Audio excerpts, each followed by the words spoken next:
উৎসবের আকাশ হঠাৎ ঢেকে গেল কালো ধোঁয়ায়। হাজার হাজার দর্শকের সামনে ভারতের গর্ব তেজস যুদ্ধবিমান কিভাবে নিমিষেই আগুনের গোলার পরিণত হলো, আর কেনই বা বাঁচানো গেল না পাইলটকে।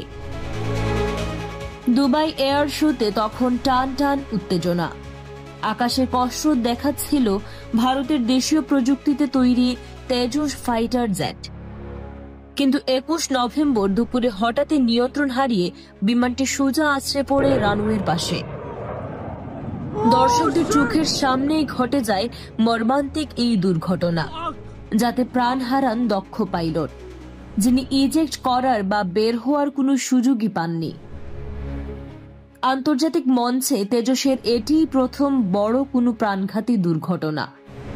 ইন্ডিয়ান এয়ারফোর্স ইতিমধ্যেই তদন্তের নির্দেশ দিয়েছে।